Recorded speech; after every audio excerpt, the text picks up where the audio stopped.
sourdough bread, make some fried potatoes, broccoli with garlic and Parmesan, and some mushroom onion jelly to go on top of our steaks.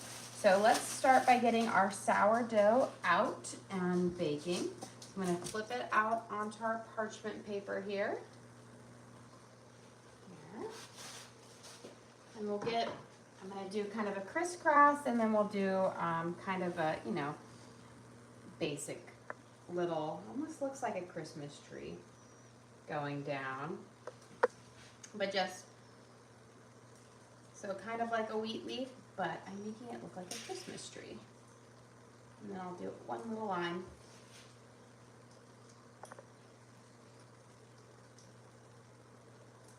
I did this the other day and it was so cool. Because the four corners kind of curled up a little, so they were like the trees were standing.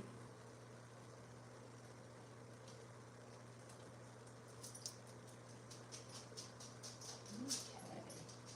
And we're gonna pop this in our Dutch oven that I've been having heat up at 500 degrees, so it should be nice and hot and steamy in there.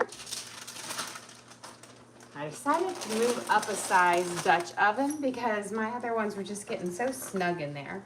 So we moved up to our bigger one.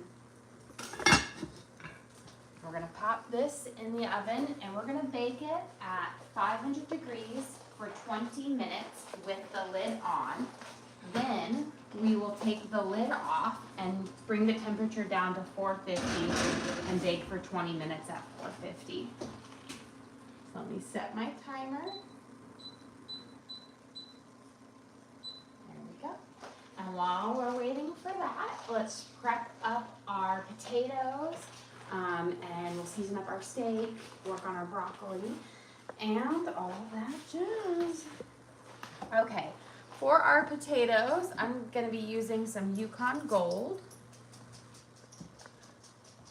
which will be delicious.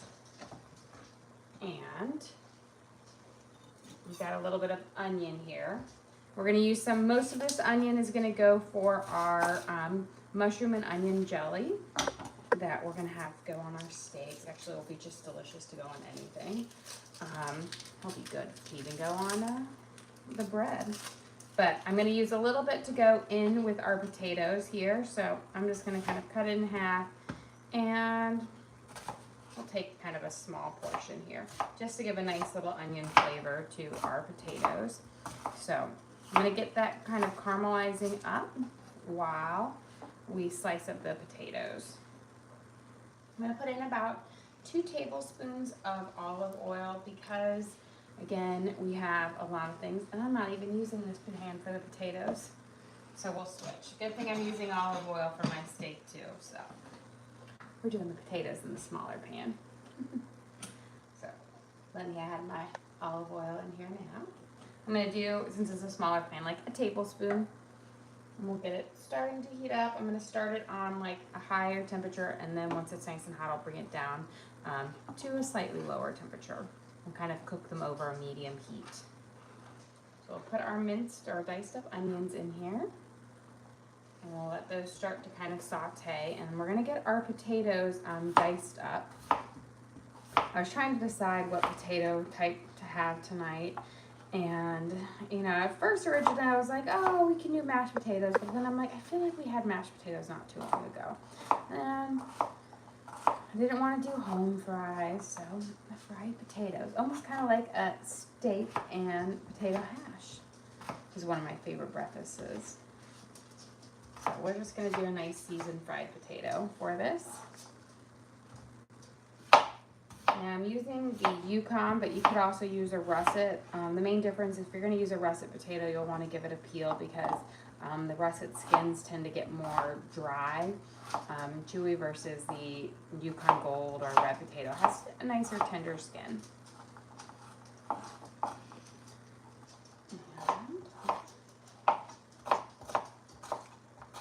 And once we have these diced up, we'll put them in with our onions, and I'll mince up a little bit of garlic too. But let me grab some a spatula right now so that we can kind of move the onions around.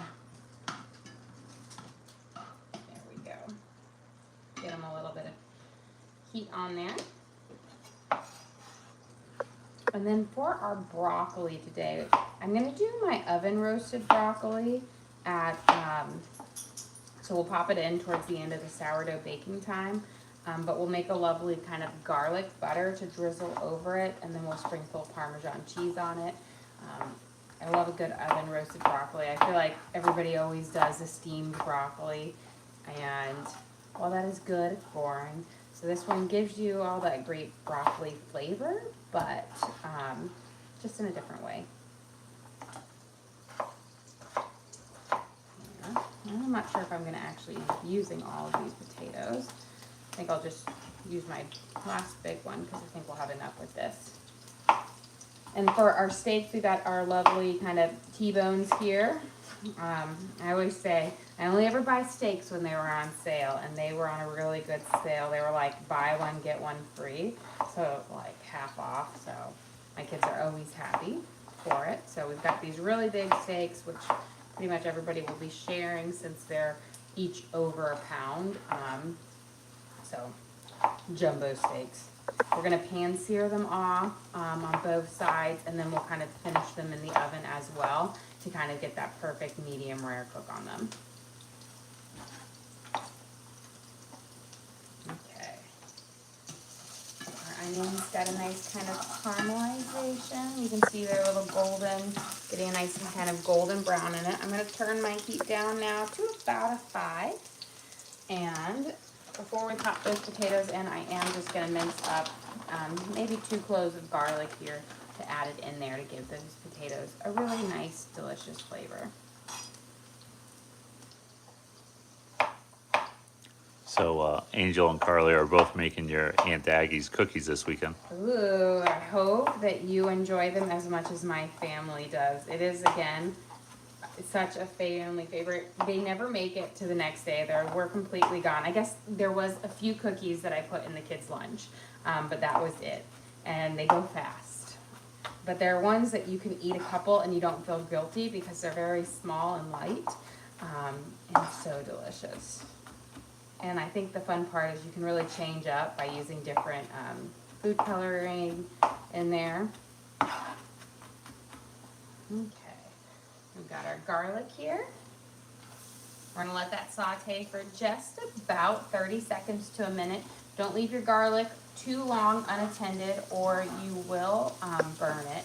Garlic burns really fast, especially garlic. Garlic does not take heat as well. Okay. Once we get those kind of crispy bits going, then we'll drop our potatoes in. I'm going to start slicing up my onions for our little onion jelly, onion mushroom jam, whatever you want to kind of call it. I'm going to do nice kind of thin slices. I'm not going to leave them completely long, but I'm going to cut them down to half so they'll be kind of long. You could also mince it up, but I find the longer little things just gives it a nicer kind of texture. It makes it less of like a chutney. You have a question? Do you make the kids' school lunches as well? So for 2 of them, I do make their lunches every single morning. My oldest daughter, she does not like school lunch, nor does she want me to make her lunch. She waits until she gets home and then she eats whatever we have when she gets home. She's kind of weird. She likes the school, like the school sells like rolls and biscuits and muffins, and she'll get that, but she does not like school food at all. And so, but she doesn't also want me to make her one. She's a weird one. But every day when she comes home, she either has what we're having or she, I'll make her something. She loves grilled cheese. So a lot of times I make her a sourdough grilled cheese and a bowl of fruit. Okay, let's get our potatoes in here. We can start kind of crisping them up. Again, these are our diced Yukon Gold potatoes. We'll fill this up here. We'll give them a nice toss around. And then I'm going to put the lid on them to kind of steam fry. to soften them up, get them into a nice kind of flavor thing. Nice thing about the Yukon Golds is they'll hold their form really well. Russets, if you overcook them, they'll get mushy. These will hold their form well. But potatoes are really porous, so just make sure when you put them in that you completely like stir them around and try to coat up all the potatoes with that oil and everything, because otherwise you'll have drier bits that just won't crisp up as nicely because they didn't get any. Okay. And we will season up our potatoes, but I don't do it until the very end because I don't want it to burn on the bottom of my pan. I'm gonna grab a lid here so we can kind of start our steam cooking up. Check my time, good, halfway there. And we are going to start melting. We're gonna use a mixture of oil and butter for our mushroom and onion jelly. So I'm gonna put in, got about a teaspoon here. We're gonna have to move on to our next bottle soon. And then, I know I put a piece of butter, maybe I didn't grab it yet. I'm gonna grab a stick of butter. We're gonna use a little bit of this butter for our broccoli as well. And I might put a smidgen of our potatoes if I'm feeling generous with it. But I'm gonna use, again, kind of half oil, half butter. And we're gonna turn our back burner on to about like a 7, so a medium high, just to begin with. I cut them again nice and thin, but then in half so that they're not as long. And we're gonna start sauteing these guys up. And then I'm gonna slice up my, we'll mince up some garlic and I'll slice up my mushrooms nice and thin for this. And then we're gonna season up our steaks so that we can saute them off and then finish them in the oven. And I find finishing in the oven when you have a thicker cut steak works really well because you'll sear it off on both sides, but then it can kind of, that slow cook in the oven where it kind of sears it up and cooks it through, allows it to stay nice and juicy. If you keep cooking it in a pan on things, what happens is the juices will come out. But you pop it in that oven, it's gonna stay nice and juicy, and you can get a perfect kind of medium rare without getting the, outsides of your steak too tough. So sear those off in just a little bit, but let's get our garlic. I'm using about, I think I have 3 pretty good sized cloves here, which will probably be about a tablespoon and a half of fresh garlic. I do want a big pop of garlic in this kind of onion and mushroom jelly. And we're also going to be using some thyme in there as well, so the garlic and the thyme will just be lovely. And we'll mince this up nice.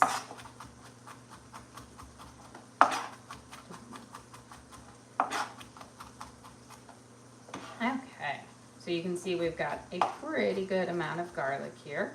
Once our onions have got a nice caramelization, we'll pop them in there, but not until then.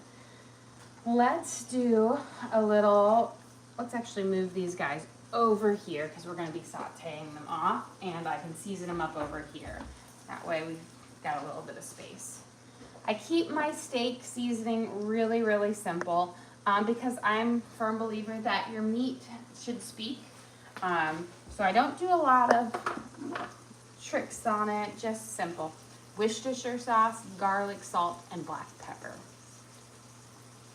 The Worcestershire helps break down the fat in the steak to keep it really juicy. I use this with chicken and with pork. It just does wonders to make your food nice and juicy. You don't really taste the flavor of Worcestershire at all, but it really does help with that nice and juiciness. Give my onions a little swirl here. And then we're going to sprinkle a good dusting of garlic salt over it. And I love the garlic salt. It really does add a great bit of flavor. And this is when I grill up my steak, I do this as well. So this is just my go-to seasoning for steak. It just is wonderful. And then a little bit of black pepper. You can use freshly ground black pepper if you want a little bit of more of a kick to it.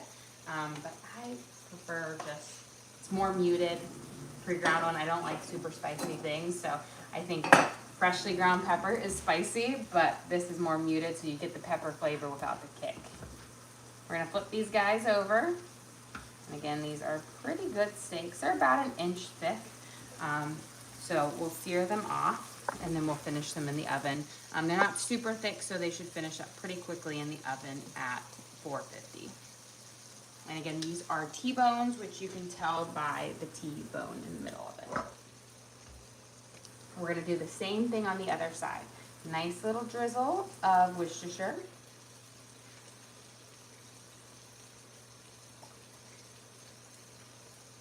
A good sprinkle of our garlic salt.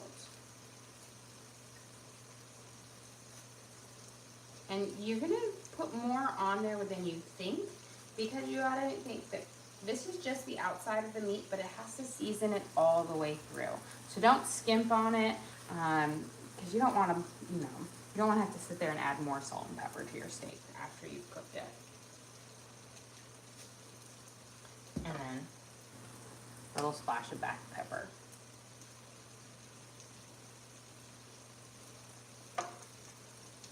Okay, I think we should be good on this. Let me grab my spatula, check my time, 5 minutes, good. I don't like to get stuck in the middle of something if I am cooking.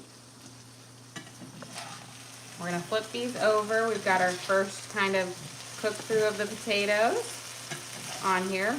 The lid allows those potatoes to cook up a little bit faster on there. We will finish them off with the lid off, which just dries them out a little bit to make them more crispy at the end.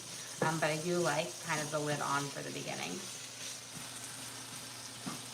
Now, the trick to getting really good crispy potatoes is you only flip them a couple of times throughout so that they get nice, good, hot, like saute on each one. I fried up, crisped up on there. Okay, let's get our onions. You can see we're starting to get a little bit of that browning, that natural caramelization from the sugars in the onion.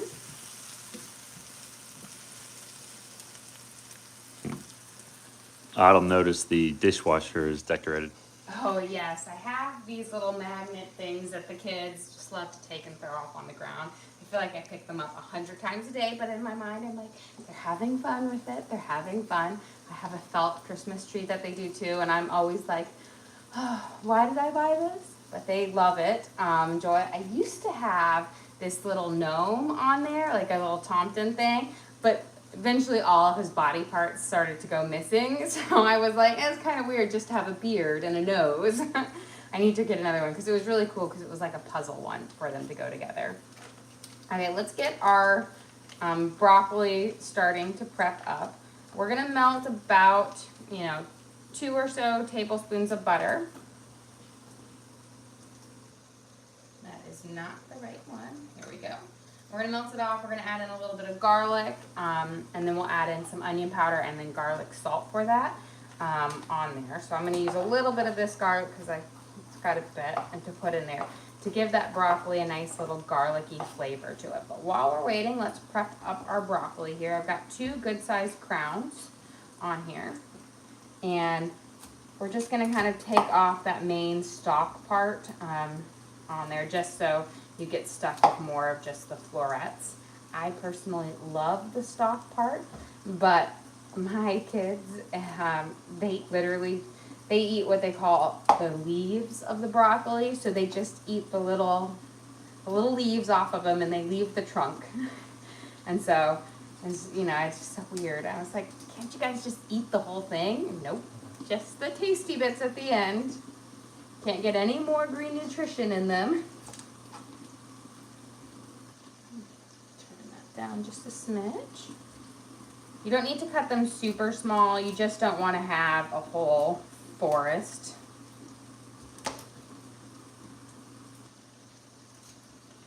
There. And then we'll kind of coat this with our butter, our garlic butter, and then we roast it in the oven. And it's kind of perfect to do with sourdough because you just pop it in there at 450 for, you know, like 10 minutes, and they will be tender but crispy at the same time. Just delicious. You have a question? For Thanksgiving next week, how many will you be cooking for? So there is going to be like between 40 and 50. So this is the big year where all of my full siblings come with their families. And so that means, so I have 9 siblings, but I have 6 full and then 3 halves. So my 6 full will come and their kids. And they all have pretty big, you know, big families like mine. I have a sister who has 5 kids like I do.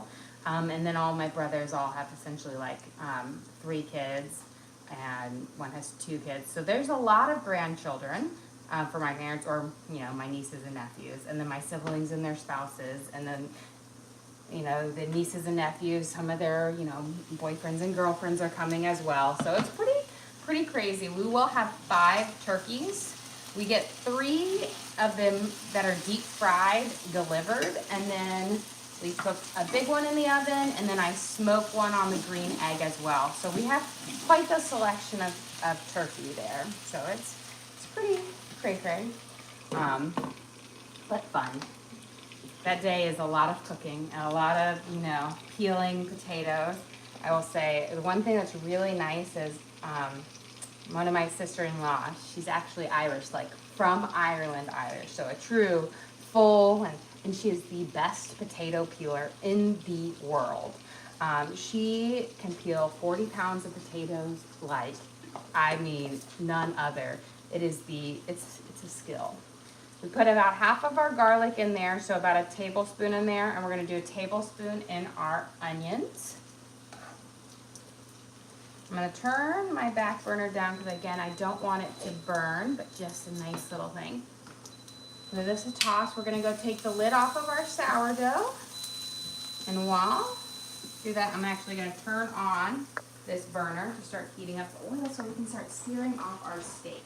Since we're down to the final 20 minutes. Let me grab my oven mitts. Okay, so we cooked the first half of our sourdough at 500 with the lid on. And now it's time to take the lid off and turn the temperature down. The reason we bake it for half of the time with the lid on is it traps moisture in there, and it allows it to kind of like do a steam bake, but a natural steam bake with the natural moisture in there. And then the second half, we bring the temperature down to 450 and bake for 20 minutes to get that nice golden brown, but not too crunchy of a crust. So, temperature down to 450. And then timer for 20 minutes. And this is, I found, the best timing for what I have. Now, if I make mini loaves, I kind of cut the second baking time down. But this has turned out a pretty perfect loaf every single time. So this is kind of my go-to method. Okay. Got those. I've got my oil heating up for our steaks. I'm gonna let it get nice and hot because, again, we're gonna sear off on both sides, and then we will finish them off in the oven. Let's get our broccoli going, and then we'll slice up our mushrooms for our thing. I'm gonna put all of my broccoli right here on my tray, and then we're gonna coat it with this nice and lovely kind of garlic infused butter that we have crisping up. But before we put it in there, we're gonna add a little bit of onion powder. It's gonna give it a nice savory flavor, about a teaspoon or so. And then, of course, our garlic salt.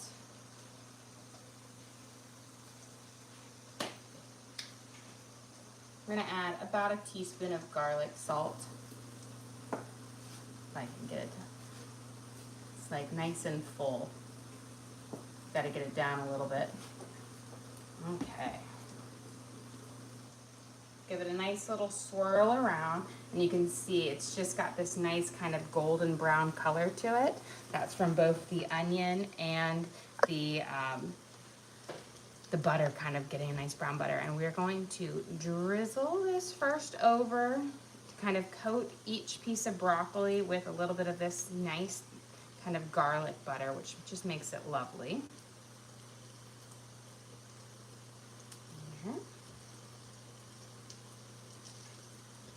Perfect. And then we can use, we're almost nice and hot there. We'll just use our onion tong, and I'm just gonna give them all a little bit of a little toss again to just make sure that butter gets mixed around everywhere.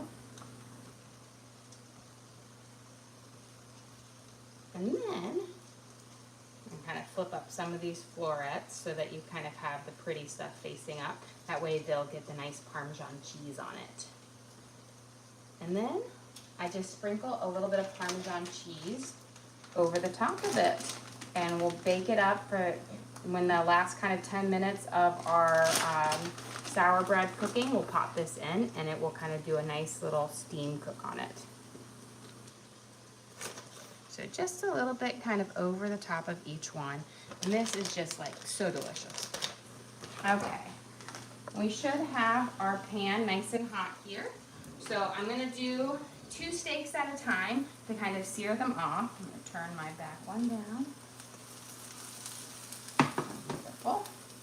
I'm gonna do my fattest 2 steaks first. That way they can, rest a little bit longer, but you should have a nice sear. You can hear it as soon as it touches.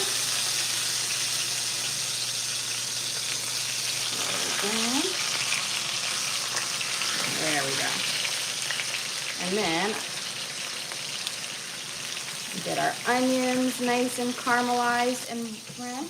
We're gonna add in our mushrooms here. And then we're gonna kind of deglaze the brown drippings of our onions with a little bit of Worcestershire sauce. Oh, what kind of pans do you use? So I have a couple of different types of pans that I use depending on what I'm cooking with. These are my Hex Clad, which I absolutely love. They are like a non-stick pan. I've had mine for about 2 years and I have not scratched them. So pretty good for the non-stick. And then I also have some All-Clad, which I love. Those are the all-metal pans, and those are great for, when I make my pastas and everything like that. So, a lot of good things. And then my Dutch ovens, I have both Le Creuset and Staub. I really love them. And then I have a couple of, like, the Hearth and Hand, the Tip and Joanna Gaines ones. They're actually pretty good, but a really reasonably priced one. So I'm cutting my mushrooms up nice and small, and I'm kind of just doing a slightly coarse chop on it. It doesn't need to be perfect things because, again, we're making this little chutney here, and we're going to saute them until they've got nice and brown. We want them to let out their juices and everything. Put that in here. I'm going to coat them up. We've got our crispy onions in there. That is just going to add so much great flavor to this. We've got them caramelized and nice and brown. And what fruit tonight? Fruit, I cut up a whole watermelon earlier today, so I'm sure all the kids are going to have watermelon, except Evie. She's my one who doesn't like it. She will probably have strawberries for it. We had strawberries last night. That girl could eat strawberries every day. And what kind of cheese is on the broccoli? Parmesan cheese. So just some grated Parmesan cheese on there that will crisp up nicely when we put it in the oven. Now let's get our potatoes flipped. Beautiful. We're starting to get this crispy edges on the potatoes here. And you can see they're starting to get more translucent, which means they're getting tender and cooked all the way through. And at the very end, we will spice them up. That way the spices will stay on the potatoes and not on the pan.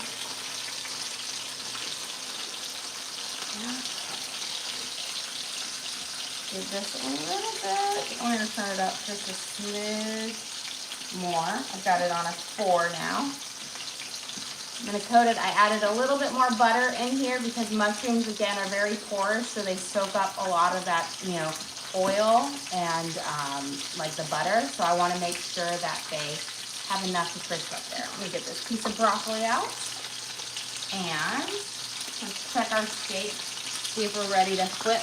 We will finish these off in the oven. But look at that nice, beautiful sear on it.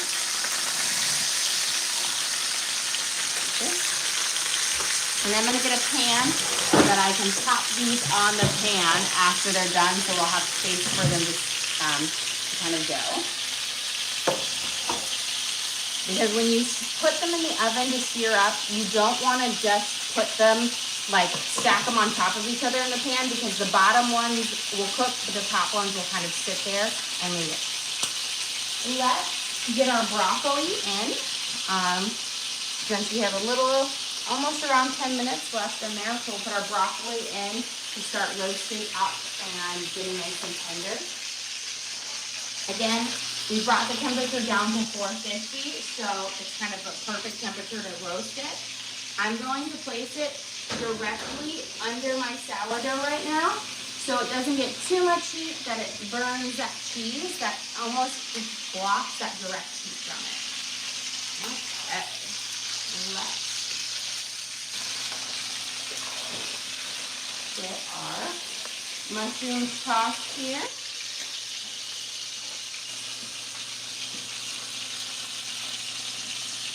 It's starting to get a nice little thing. We'll add a little bit of salt on them once they've kind of had a chance to really cook up and let out as much of their liquid and kind of give a good crisp on it. And then we're going to deglaze with a little bit of Worcestershire. Let's see.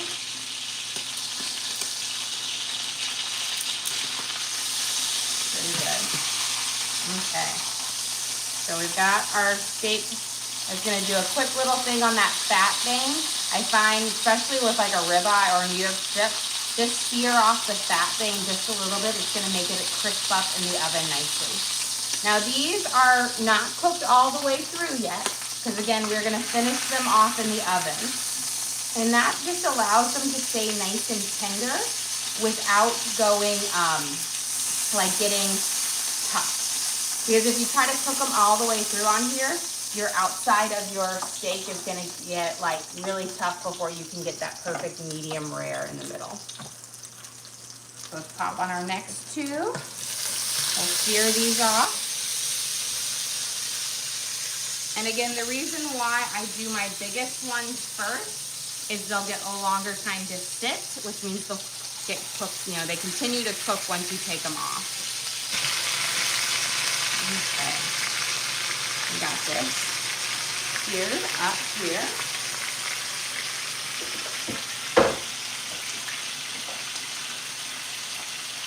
And you know what? So I don't have to hold over this. I'm going to bring this right over here. And we'll switch. That way I'm not having to hold my hand over the thing. You have a question? Do you do pork chops the same way? I do, depending on my pork chop. So if I have a thick cut pork chop, yes, I sear off on both sides and finish in the oven. If I have a thinner cut pork chop, those will cook through fairly quickly on the stove, so you don't need to put them in the oven for it. So it really just depends on the cut. Okay, we've got our, let's get some spices in here with our mushroom jelly that we're going to be making our mushroom and onion jelly. Let me just get it nice and high. Got that one off. We're going to be using, we got our garlic in there. We're going to be using some dried thyme. What's your best tips to make sure you don't overcook steak? I will say if you're doing in the oven, just peck it periodically. I do the finger poke, which is, I know it's kind of a weird thing, but you can tell the cook of the meat by how it feels. And there's like a trick with your face where it's like your nose and your cheek and your chin on there. So like your cheeks are rare, your nose is medium rare, your chin is medium, and your forehead is well done. That's how you tell. So if your meat feels like those different parts, that's where you are. And the trick is you get it there, you don't overcook it, you take it out, because steak, meat, and pork chops, they need to sit for about 5 minutes before you serve them. That allows the juice to like kind of go inside. If you try to cut a steak when it's hot, all the natural juices will seep out. There we go. And these are really big steaks, so beautiful. And with this, because I'm searing off on a high temperature, I just use oil. Sometimes when I do, I'll sear off and then I'll do a slow cook with a butter basting where I'll turn the heat down and then I'll put butter in there, but you can't sear off with butter on a high temperature or you're gonna burn the milk solids in the butter. Okay, I'm gonna mix in my thyme into my mushrooms here. Beautiful. We're starting to get this nice kind of golden brown color from it. Let's get our potatoes here. I'm going to finish them off now without the lid. You can see we've already got some nice kind of crispy edges forming on it. Beautiful. And now we're going to season up our potatoes.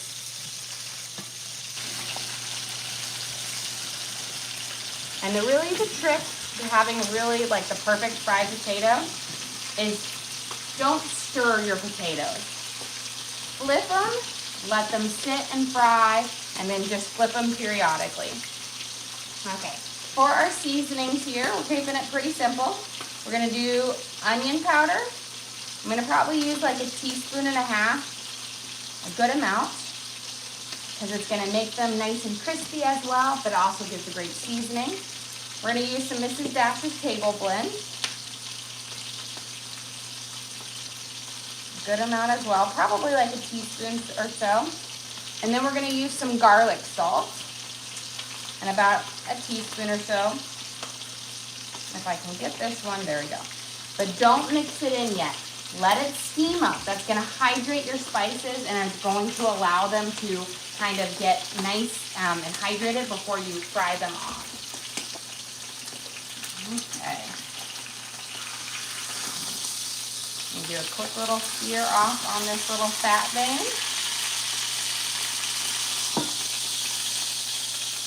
I'm trying to see. It's like a puzzle here because you want them to try to get as their own spot on the pan so that they kind of cook up nice and evenly. There we go. And now we're going to pop these in the oven. I'm going to turn that off and we'll let them kind of cook up. With a high temperature, doing it at 450, they don't need to be in here very long to get that perfect kind of sear off. So we have about 5 minutes left on our timer, which is really all that they're gonna need. I'm gonna slide my bread over. I'm gonna put these on the top rack to kind of get that nice direct heat for it. Okay, let me get my frying pan out of the way here, and then we're going to work on our mushroom and onion jelly.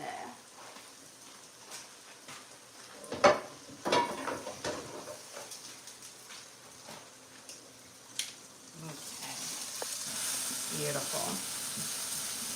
So you see how we've got it nice and kind of seared off as well. That's going to give you the most flavor in here. And then what really brings out kind of the flavors in this, I'm going to turn it down this a little bit, is we're going to use a little bit of Worcestershire sauce. You can also use like a red wine vinegar. Worcestershire has a vinegar base in it, and I kind of like it over just a plain vinegar because it has some seasonings in it. And we're going to put this in here, and this is going to pick up all of those nice brown drippings on it. And it's going to give it a little bit of a slightly tangy flavor to it. Beautiful. You can just see how much we've got those onions caramelized and the mushroom bits. They just have so much flavor in here. And this is going to be our mushroom jelly that we can put on top of our steak. We can put it on top of our bread. It has so many different kind of flavors in it. I'm going to turn it down now that we've kind of braised it with a little bit of that. And then I'm going to add in a little bit of garlic salt. We already have the thyme in there, and we have some fresh garlic, but we want a little bit of garlic salt as well.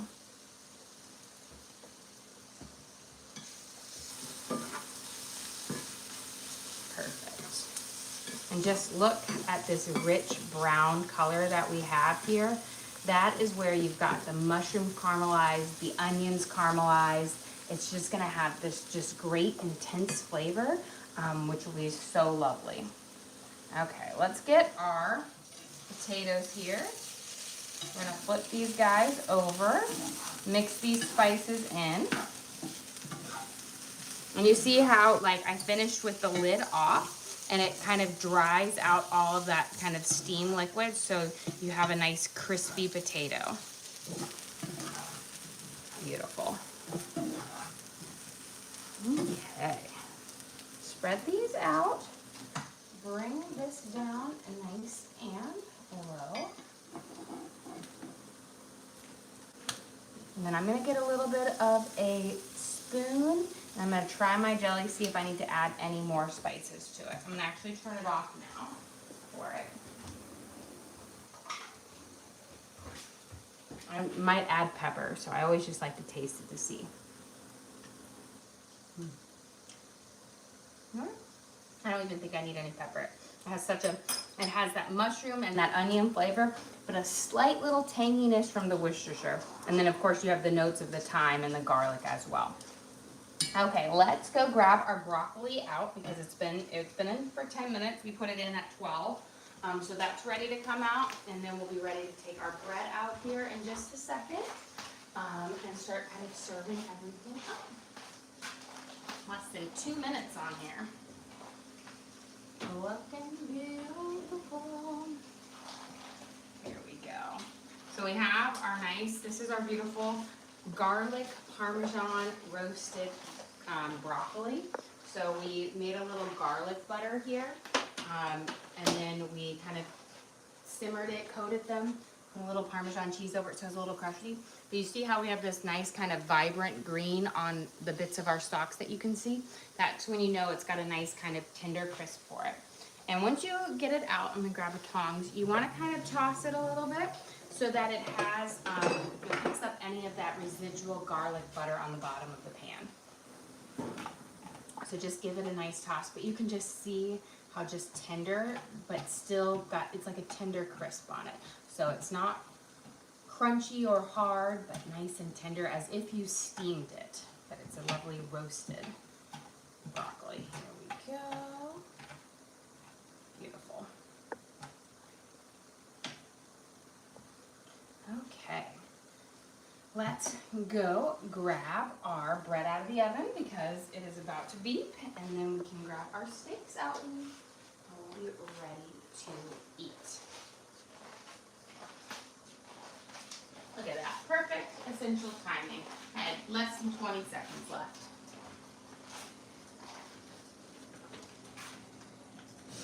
And I'll give my little touch feel. Perfect. I can feel right now we're almost to that medium rare. By the time I get my sourdough bread out, we'll be at it. Remember, when you cook your steaks, you need to let them sit for 5 minutes minimum before you cut into them. That just is going to prevent from all those natural juices from leaking out and give you a much better end product. Here, our beautiful sourdough, we're gonna pop it out. We did our second bake for 20 minutes at 450. How many grams of flour for that loaf? This one was 750 grams of flour. So beautiful on there. Nice. You take it out of your Dutch oven as soon as you get it there so that it stops cooking on the bottom, because you know it's the worst is when your sourdough has a rock hard bottom. Now when I made this loaf up, I actually doubled my big loaf, which I do have that recipe card available for everybody. But I doubled it, and then I baked up a sourdough bread earlier this morning for my mom to take to a potluck. So I just split it in half with it. But I'm gonna grab the steaks out of the oven, and we are going to be ready to eat. Okay. Look at our gorgeous steaks here. You can see you've got this nice kind of sizzling on the pan. And then I always just like to flip them over. This lets any of the juices that have sunk down to the bottom of the steak kind of fall back in. Beautiful. And again, with our steaks, before you cut into it, you let it stop for melting. But you kind of can tell how cooked it is just by touching it. And again, use your cheeks on there. I like mine to feel like my chin, or my nose, not my chin, that is a medium, my nose, because then it gives me a nice medium rare. But let's get ready to eat. Now these are massive steaks, and when I serve them up, all my kids will be sharing some because they were on sale, but they are like 2 pounds of, oh, not 2 pounds, but like 1.5 pounds a piece. I'm not sharing. I know you're not sharing. I apparently can't pick this up. There we go. So, for dinner tonight, we have our ginormous T-bone steak that we seared off in our pan, seasoned with Worcestershire, garlic, salt, and black pepper, and then we finished off the oven for perfect medium rare. We're gonna serve this with our fried potatoes that we seasoned with garlic salt, Mrs. Dash's table blend, and a little bit of onion powder. Our garlic parmesan roasted broccoli gotta have a little bit of green on there, but made a nice garlic butter and then roasted thing. And then of course, we have our delicious onion and mushroom jelly that we'll top over this. It has a nice little tangy flavor from the addition of some Worcestershire to deglaze it, and thyme in there. And then of course we will serve it with a slice of our sourdough bread for just a delicious, kind of easy dinner. Well guys, thank you so much for joining us here. Don't forget to like and subscribe. I try to do live cooking shows every single day, kind of show you what we're making for our family and hopefully teach you guys something along the way. Again, we do upload all of our videos to the link on our page, so if you ever want to recreate any of these recipes at home, you can just go to our page or our link, search for what we cooked for. So we've got our steak and our potatoes and broccoli and sourdough, and you can watch and cook along with me again. We also have a link to our Amazon storefront that has all of our different cooking gear and gadgets. So I have all of my baking sheets, my pans, my knives, cutting boards, all the different things I use in the kitchen I have in there for you guys to check out. But again, thank you so much for joining us here. Don't forget to like and subscribe.